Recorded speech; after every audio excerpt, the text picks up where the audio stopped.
talk about kind of you guys overcoming a slower start the other night. Obviously, not like the past the other 3 weeks.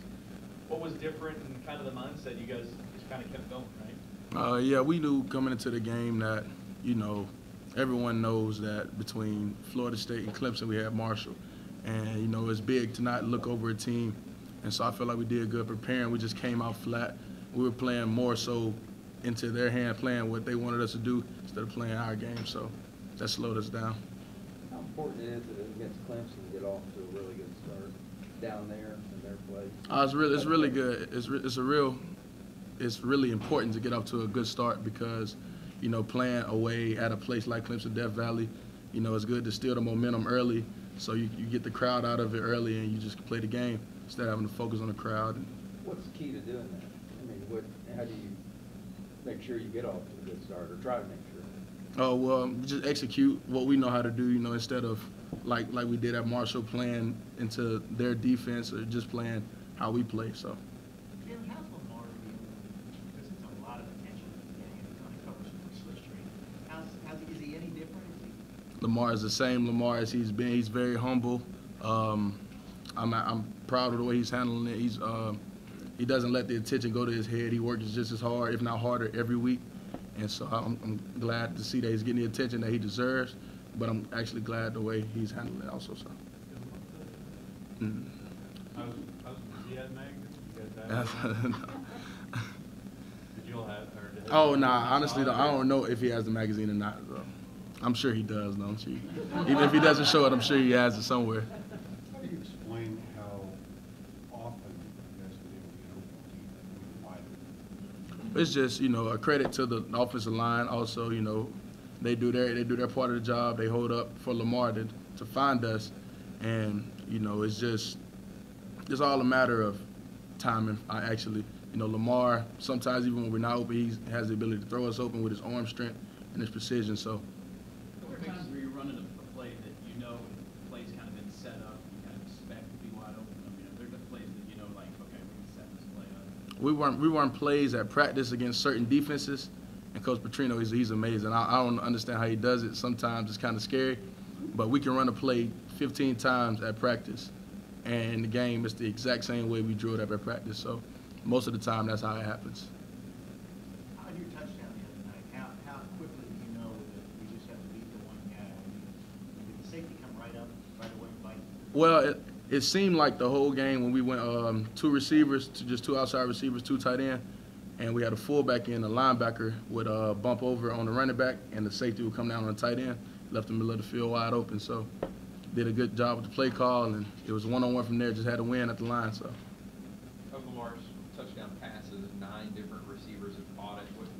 What's it like to be among that core, and is that a good thing that you get so many different people around, or would you rather 2 or 3 guys get like it? Oh, no, I love the fact that he's able to get it to everybody. We joked about joke with the running backs the first game that they had most of the receiving touchdowns, but it's just a credit to Lamar actually for being able to go through his reads and find the open man instead of just finding a certain target. He's able to get the ball to whoever's open. So. What kind of things does Lamar do in the huddle now as opposed to last year, or on the sideline that you can see in terms of really kind of getting guys' attention and taking leadership? He comes in, he demands respect, not in the disrespectful way, but he demands respect. He's loud, he's vocal. He knows what he wants out of the offense, and we agree with what he wants. He wants to score every possession. So. How would you describe his mood after the Marshall game? He felt like, regardless of the 7 touchdowns, he threw an interception. And so in his head, that's unacceptable. And so you can tell by the way he responded that he was excited that we won, but he he has a lot of room for improvement, and he can't play like that against Clemson. So. Is he too hard on himself? I don't think he's too hard on himself. You would think that, with the way he grades himself, but that's just, fuel to his fire. He grades himself as a D-. He goes for 1,000 yards total offense.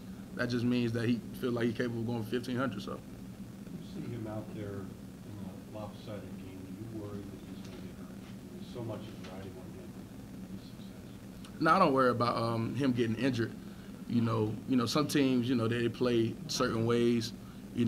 you know, you have a spy on Lamar the whole game. You can tell when the team's playing a spy on Lamar, but he does a good job of getting out of bounds or just running past defenders. Defensively, what kind of challenges does Clemson provide you guys? Well, they'll be a little bit more athletic than we've seen early on in the year. You know, about the same athleticism as Florida State. You know, they have big guys. They have a few guys coming back in the secondary, a few linebackers coming back. So they have the experience factor. But I feel like they'll be a little bit tougher to play against, especially down in Death Valley. You know, they have the home field advantage, and so it'll be rocking down there. So. Jaylen, what was it like for you to back in last year? You guys were Travion were starting, a bunch of the freshmen off the line were starting, playing them, putting that field goal. I guess does that give you some confidence now that you guys are all more experienced and more about what didn't play last year? All right.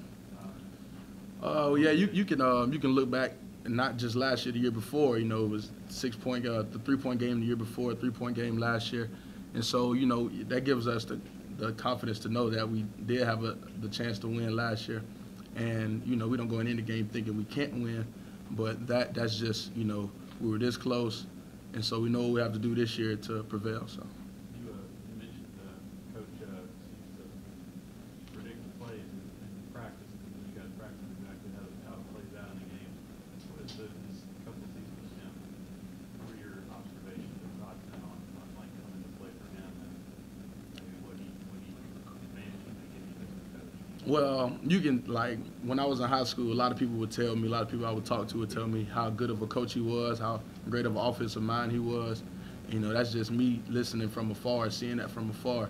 But once you get into his offense, you can see how his mind works. You know, you try to step into his mind for a couple plays, you can't, because it's ridiculous how he sees the field. You know, he sees stuff that I'm lined up in the game and I'm doing it, and I can't even see, and he sees everything, and it's amazing.